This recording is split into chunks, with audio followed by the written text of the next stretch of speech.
Kicking off at number 5, The Pack from The Pack. And yeah, because I'm not sure what else we could exactly call them. The thing is, I think it's best that we kick off this list with an otherwise undiscovered gem, because for the most part when it comes to werewolves in literature, you have to do a little digging to find anything that's worth its salt, or fur, I guess. In The Pack, written by Paul Hinton and released back in 2013, werewolves, although still depicted in their traditional form, kind of are an entirely different force of nature.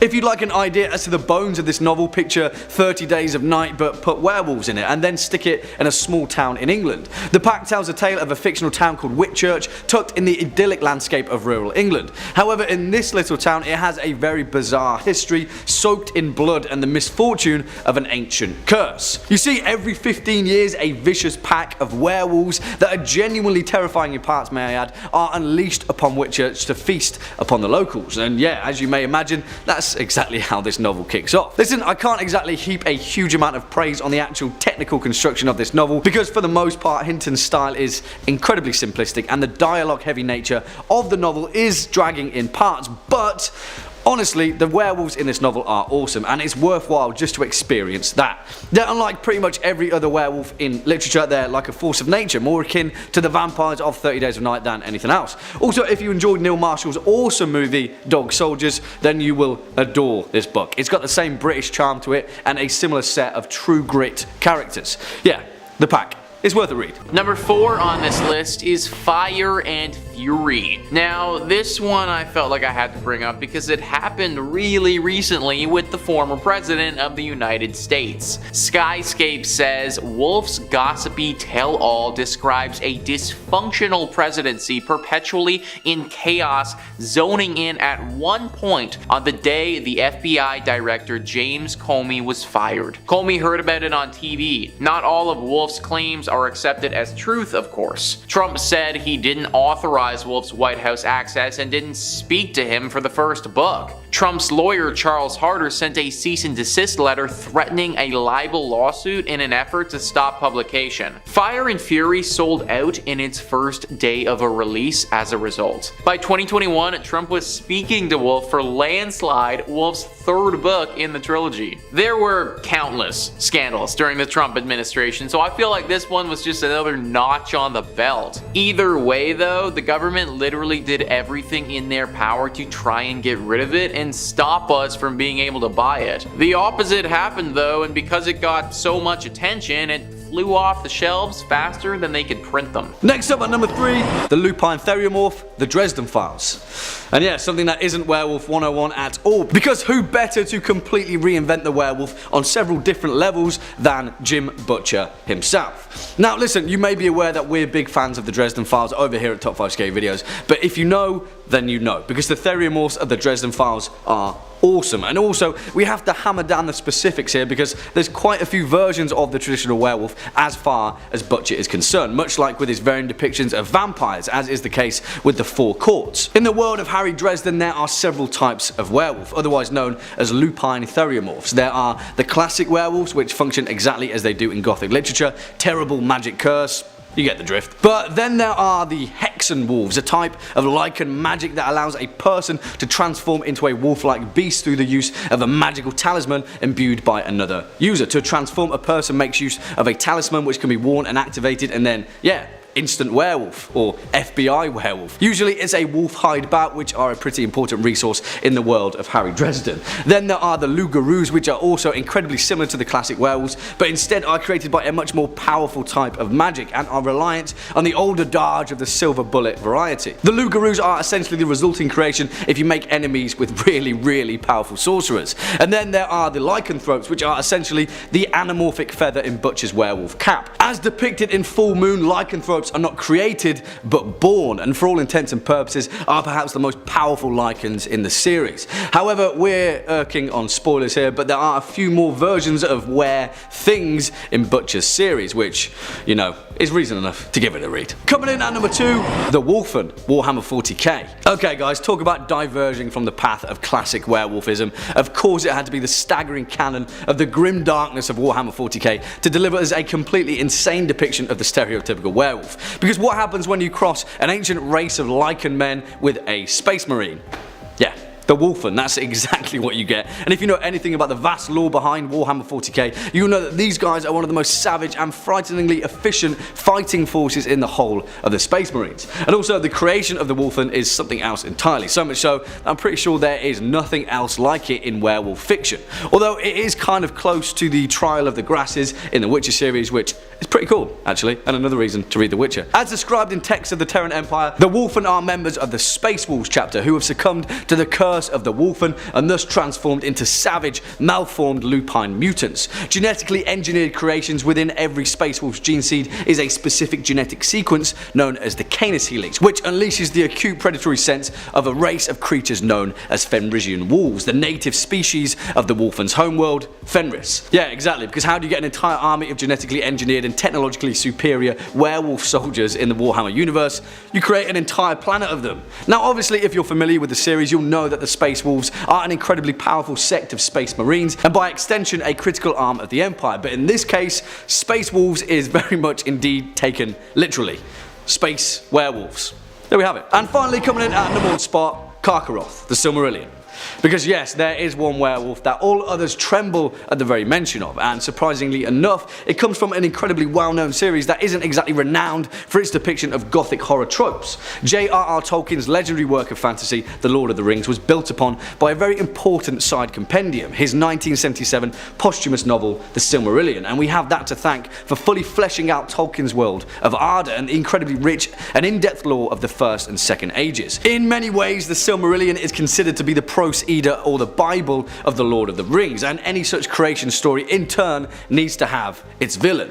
That villain is a figure known as Morgoth, the progenitor of all evil in Arda, and the one responsible for creating some of the most vile evils in the whole of Middle-earth. One of those is Ungoliant, the giant spider and mother of Shelob, and the other is Draugluin, the first of the werewolves. But in this case, they both pale in comparison to the power of Karkaroth, offspring of Draugluin, and the greatest and most powerful werewolf to have ever lived. Otherwise known as the Red Maw and the Jaws of Thirst, his eyes burn like red coals, and his teeth were poisoned as the spears of the Orcish legions. He was reared by Morgoth as a line of defense against Huan, the White Wolfhound of the Valar, and was charged with defending the Gate of Angband, where he eventually went on a madness-induced warpath, slaying everything and anything that stood in his path. You see, the thing is, although Tolkien's depiction of werewolves aren't exactly in line with many of the other mechanics of the creatures, they are the literal definition of the primal rage and bestial wrath that werewolves represent. These werewolves aren't trapped men, but instead they're servants of evil itself, bred by Morgoth from wolves and then inhabited by spirits of pure evil. And Karkaroth, yeah, he's the baddest of them all.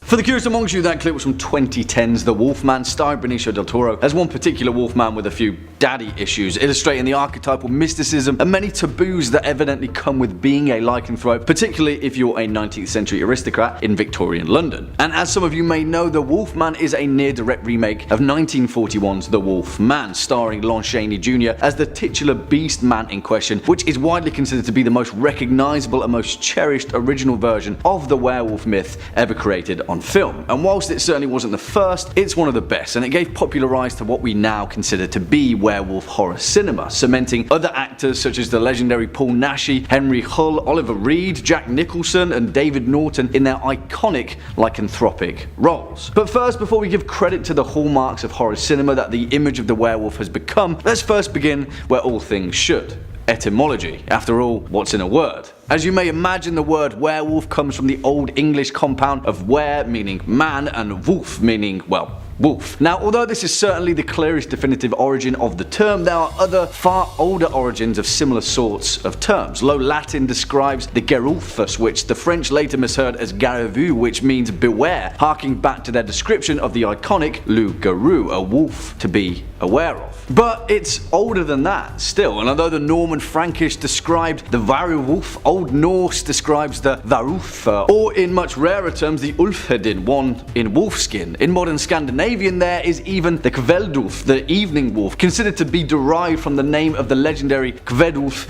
Bjalfason, a historical Norse berserker from the 9th century. However, the actual term lycanthropy comes from an ancient Greek term as a compound of lukos, meaning wolf, and anthropos, meaning human. Although the term doesn't appear until late antiquity, it is derived from a far more ancient one, therianthropy, the mythological act of metamorphosis and shapeshifting from a human to an animal that is as old as ancient Egyptian mythology, appearing in the mythos of myriad African and Eurasian cultures and folklore, from ancient Mesoamerica to the Kingdom of China. As it seems, the act of transforming from a human being to a primal creature has played an integral part in the methods of our ancient oral and recorded traditions. And here is where things get interesting, because although the origins of the term werewolf are ancient indeed, the archetypal European concept of the werewolf emerges from a very clear source, that being the ferociously feared warrior classes of the ancient Germanic tribes, many of whom revered the wolf as a potent symbol of both hunter and fighter. You see, the transformation from men into wolves was a wide held belief throughout Iron Age Europe, particularly in the Germanic sphere, often highlighted in their belief of Tierkrieger, also known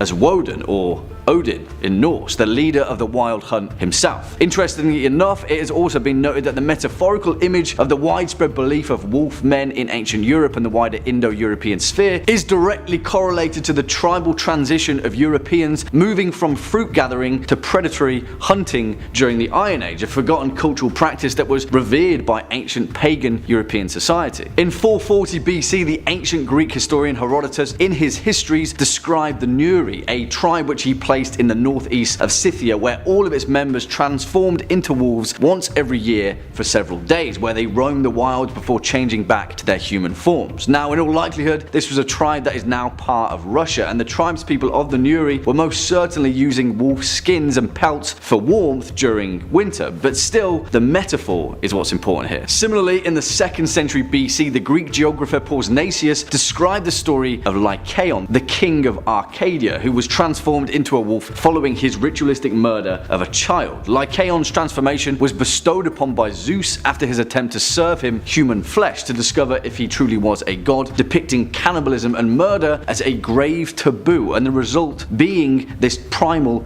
torturous prison. As written by Ovid in his Metamorphosis, describing the transformation of King Lycaon, he tried to speak, but his voice broke into an echoing howl. His ravening soul infected his jaws, his murderous longings were turned on the cattle, he still was possessed by bloodlust. His garments were changed to a shaggy coat and his arms into legs. He was now transformed into a wolf. However, although numerous are these references to man transforming to wolf in ancient literature, it is older than even that. You see, the first ever allusion to a man transforming into a wolf astoundingly dates back to the oldest surviving great work of literature in human history, the Epic of Gilgamesh, dating back to the 3rd dynasty of Ur, roughly around 2100 BC. Lycanthropy, as it seems, is a tale as old as time. But why? What is it of these monsters to men? What is this morbid fascination that many of our cultures have held with the act of this primalistic transformation? Inexplicably, as ancient history is often suggested, it occurred with the debasement of the human moral spirit, succumbing to the bloodthirsty primal urges of a violent act, murder, cannibalism, the sight of a frightful massacre, not in any sense of the martial or the art of war, because as we know, the ancient world certainly enjoyed a battle or two, but in the actions outside of what was considered moralistically sound of the time. And perhaps here is where the werewolf tale begins to take on its far more human sensibility. You see, the werewolf is a bizarre construct. It comes from a cultural function of damning, violent and bloodthirsty actions, but as Europe wrestled itself from the grip of the Roman Empire, the cultural myth of the werewolf seemed to expand into the role of almost a guardian of sorts, albeit one that was primed for feasting on human flesh. You see, the Germanic pagan traditions that we previously spoke of persisted longest throughout the Scandinavian Viking Age. King Harald Fairhair of Norway was said to have commanded his troop of Ulfhednar, often mentioned throughout the Volsunga saga, fearsome berserkers who wore the skins of wolves to channel the spirits of these ferocious animals to enhance their effectiveness in battle. This was continued in the traditional period of the Kievan Rus, a loose confederation of Slavic and Finnic peoples of Europe throughout the 9th to the mid 13th century, which would form the legendary Slavic mythology of the werewolf, one that is far different from the medieval depiction of the Lycan. Historically speaking, the legendary 11th century Belarusian prince Vleslav of Polotsk was very openly considered to have been a werewolf, reportedly capable of moving at superhuman speeds and proudly documented in the 12th century text, The Tale of Igor's Campaign. Here it was stated that Veslav the prince judged men. As prince he ruled towns, but at night he prowled in the guise of a wolf. From Kiev prowling he reached before the cock's crew, Tumtakaran, the path of great sun. As a wolf prowling he crossed. For him in Polotsk they rang for matins early, at St. Sophia the bells, but he heard the ringing in Kiev. And so this is where we come to our most accurate understanding of the werewolf in modern horror fiction, one that was proliferated in the many tales that occurred throughout the dawn of medieval Europe. Burchard of Worms of the Holy Roman Empire spoke of werewolves that roamed the countryside murdering folk in their sleep. Later, Liutprand of Cremona allegedly spread a rumour that Prince Bahan, the only son of King Simeon of Bulgaria, could use his debased magic to transform into a wolf at will. On the other hand, in Marie de France's poem Bisclaveret, written in the year 1200, she describes a nobleman, Bizunet, who was cursed to transform into a wolf once every week. However, when his treacherous wife had stolen his clothing needed to restore his human form, he escaped the king's wolf hunt by imploring the king for mercy, and then, as an act of penance, accompanied the king as his own werewolf bodyguard. That's pretty damn interesting, right? Perhaps the Slavic traditions were rubbing off on them. You see, this is the beginning of the very clear duality now found of the werewolf in horror literature. On one hand, the Slavic reverence held for the Lycan as depicted through the ancient pagan traditions of Iron Age Europe, one that is not a werewolf in the same sense but a vlodglak, a wolfskin, which would later become associated with the concept of the revenant, the vampire, which is a hero to some and evil to others. But then on the other hand, we have the Germanic werewolf, or more importantly, the medieval werewolf, widely associated with the witchcraft panic beginning roughly around 1400 AD, a period of folklore history that hit its fever pitch in 16th century France and Germany. You see, here there were countless reports of werewolf attacks, hundreds of them in fact, court trials clearly recorded in history, and in some fewer cases clearly found evidence against the accused Lycan of both murder and cannibalism, which interestingly enough harkens back to the same fear that we found in the ancient Greek depictions of lycanthropy. Hey, I'm not saying that there's a direct correlation between the Holy Roman Empire and the medieval werewolf, but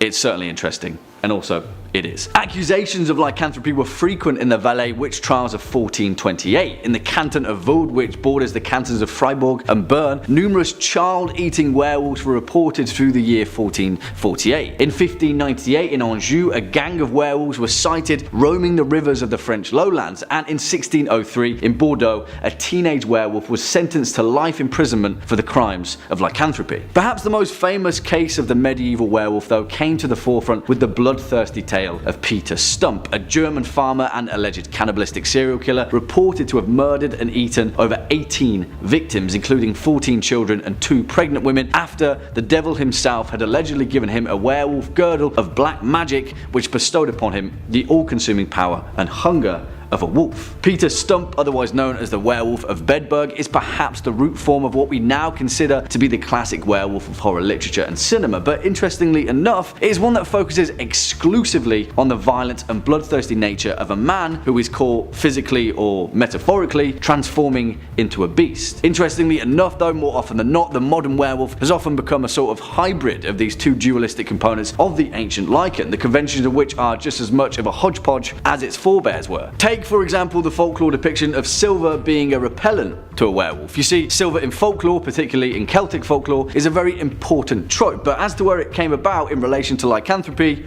is anyone's guess. In 1640, as folklore tradition describes, the city of Greifswald in Germany was infested by a pack of werewolves, and as was written, a clever lad suggested that they gather all their silver buttons, goblets, belt buckles and so forth, and then melt them down into bullets for their muskets and pistols. This time it worked, and they slaughtered the creatures and rid Greifswald of the lycanthropes. You see, in many ways the fiction of the werewolf is a constant work in progress, constantly grabbing different components of folklore, superstition, mysticism and religion and piling it atop the wolfskin legend. In that regard, the werewolf is perhaps the most forward-thinking horror convention ever known. In The White Wolf of the Harz Mountains, a short story appearing in the Phantom Ship written in 1839 by Frederick Marryat, the first ever demonic femme fatale was penned, one that this time transformed itself from woman into wolf. This trope would occur sparingly throughout Gothic literature, but after the 1970s, particularly following Angela Carter's The Bloody Chamber and her short story The Company of Wolves written in 1979, the female lycanthrope changed the game once more, culminating in Ginger Snaps, released in the year 2000, which is freaking awesome, and then again with 2011's Red Riding Hood, which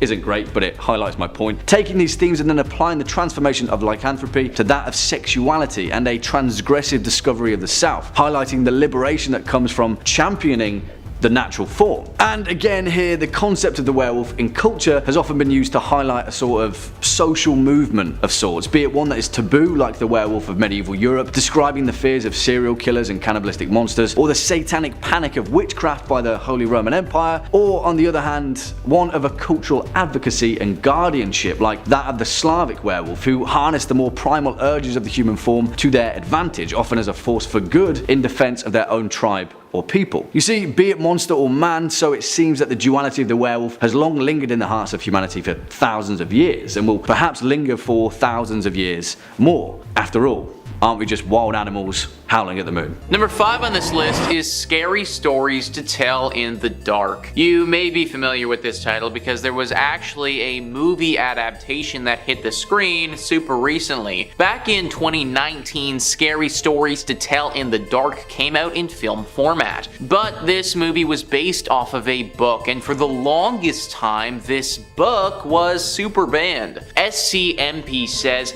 this one stands out on the list because unlike the other banned or challenged books, Scary Stories is not political and it doesn't contain any references to drugs or sex. So why were these collections of horror stories so controversial? Some of the stories could be pretty scary and parents felt that they were inappropriate for their children, which is fair considering these are stories about being buried alive, cannibalism, and way more. But for many people, the real issue was the artwork by Stephen Gamble, an incredibly talented illustrator who no doubt caused nightmares for thousands of children since the book's first publication in 1981. So literally, guys, this book got banned because it was too scary. Think about that for a second. The author literally did too good of a job at making a horror book that people thought no one should read it. If I was the guy who wrote this, then I wouldn't know whether to take that as a compliment or like a criticism, to be honest. The people who banned this thing couldn't hold it down forever though, because at the end of the day, it is some great literature for those who love horror. Swinging in at number 4, Reverend Lowe, The Cycle of the Werewolf. And yeah, we can't really make this list without giving reference to the main man himself, Stephen King. You see, out of all of the entries on this list, Stephen King's The Cycle of the Werewolf is perhaps the most traditional depiction of lycanthropy. And yeah, I'm not entirely sure how he does it, because much like with the vampires in Salem's Lot, King manages to turn such a traditional horror trope into a completely different vessel for fear. But hey, I guess that's why he's the king of horror, right? For those of you that haven't yet read The Cycle of the Werewolf, please do. It's a fantastic read. It's short enough to get through in a single sitting, and conceptually speaking, it's the definition of what being a werewolf is. Also, yes, this is the King novel that 1985's Silver Bullet starring Corey Haim was based upon, so if it seems familiar, that's why. Written by Stephen King and illustrated by Bernie Ritson, The Cycle of the Werewolf is told across 12 chapters, each of them depicting a month of the calendar in the small town of Tarker's Mills, Maine. The story is told through the eyes of a 10-year-old boy, Marty Coslaw, who is paraplegic and wheelchair bound, and also the only one in his town who knows that a ravenous werewolf is murdering people every full moon. It doesn't take him long to realise that the werewolf is none other than Reverend Lester Lowe, the town's priest, although he himself isn't exactly aware. The thing is, the story is actually really sad, and King manages to walk a fine line between the bestial rage of the werewolf and the tragic realization of Reverend Lowe's curse. The origin of his lycanthropy is never fully explained, and that serves to hammer home the tragedy of his affliction, juxtaposed by the genuinely gut-wrenching physicalities of his killing spree. Yeah, this one is Werewolf 101. Number 3 on this list is Lawn Boy. This story, written by Jonathan Evison, is one of the most challenged books in America in 2021, and honestly, folks, it really shouldn't be. Esquire says Lawn Boy is the big-hearted story of Mike Munoz, a young Chicano striver working on a landscaping crew in Washington. As Mike fights against the soul-crushing forces of classism and racism to achieve his American dream, he also comes to term with his sexual identity. Though the novel was written for an adult audience, teens fell in love with Lawn Boy, leading it to be awarded an Alex Prize, an award bestowed by the Young Adult Library Services Association to books written for adults that resonate with teens. Critics slammed the book for the LGBTQ content and sexually explicit material, pointing to a sexual encounter between two young men. Evison has received hate mail and death threats as a result of campaigns to ban his book, but he remains uncode. When I look at the wealth of great literature that enlightened souls have sought to ban through the ages, how could I feel anything but pride to be listed among them, he wrote. To those who would ban my book and burn me at the stake because they are ashamed of their own past experiences or uncomfortable with any non-binary sexual identifications, I hope you find healing. And literally, guys, shout out Jonathan on that one. When I found out that this book was something that people were trying to ban in literally 2021, it kind of blew my mind. Like, sometimes I think that the world is past stuff like that, and I do want to say that I think most people are. Like in America, 87% of people don't think that books should get banned. So at the very least, regardless of their views on things, they think that there should be a freedom of speech or writing. Either way, the government hasn't actually forbidden you from reading this book. People tried to do that. And I say, you shouldn't listen to them. Number 2 on this list is Animal Farm. So if you wanted to read Animal Farm now, then you probably wouldn't have too hard of a time getting your hands on a copy. But back in the day, this wasn't always the case. In fact, the government for a long time wanted nothing to do with the book. Spyscape says Animal Farm was a target of censors and spies. The satire revolves around farm animals who rebel, hoping to create an equal society. Instead, they end up living under Napoleon, a dictatorial pig. The USSR saw it as a critique of its politics and banned the book. The UAE briefly banned Animal Farm because of its talking pigs seen to be against Islamic values. The CIA, meanwhile, turned it into a propaganda tool and funded an animated movie of the same name, although spies changed the book's ending. If we think about it logically for a second, it makes sense why a government wouldn't want Animal Farm to get read by the general public. This is especially heightened when we think about it from the perspective of a controlling government like the USSR was. In their brain, they probably saw this book as a bit of a threat. The public reads it and then starts getting some sneaky ideas about how they're going to revolt and start their own new country with a totally new government. And then this even goes a step further because the CIA started pushing this book and marketing it as something against the USSR. What was a fictional story turned into this whole political thing caught between the two biggest superpowers in the world when it was released. And number 1 on this list is the Anarchist Cookbook. This book has had a roller coaster of a life since it was written. Big Thing says, since it was first written in 1971, much of its information is out of date. But some topics, like how to make improvised bombs, don't have an expiration date. The book provides instructions for making LSD and tear gas, primers on how to operate various firearms, how to sabotage different kinds of infrastructure, and writing on anarchist philosophy. The book was written by William Powell, a manager of a bookstore in Greenwich Village. Powell quit his job, however, to write the Anarchist Cookbook. My motivation at the time was simple, said Powell in an article for The Guardian. I was being actively pursued by the US military, who seemed single-mindedly determined to send me to fight and possibly die in Vietnam. Its countercultural, violent message proved popular today. It is sold in excess of 2 million copies. It should come as no surprise that the book is infamous and controversial, but the kinds of criticism it attracts varies depending on the source. Governments across the world clearly have a negative opinion of the book. It does, after all, advocate for violent civil disobedience. The Anarchist Cookbook is banned in Australia. In the UK, possessing the book, though not illegal itself, has often been used as evidence in terrorism cases. A teenager was accused of and later acquitted of a plot to assassinate British National Party members in 2008. In 2017, a 27-year-old who had traveled to Syria and possessed a copy was accused of being a terrorist. It turned out that he had merely printed a copy of the Anarchist Cookbook for use in a role-playing game in a university society. So clearly the government does not like this book at all. I think it's a bit much for people to be accused of certain things just by owning the book, but I also kind of see why it happens based on the contents of the text. Just be aware that if you pick this book up, then the government may start keeping tabs on you.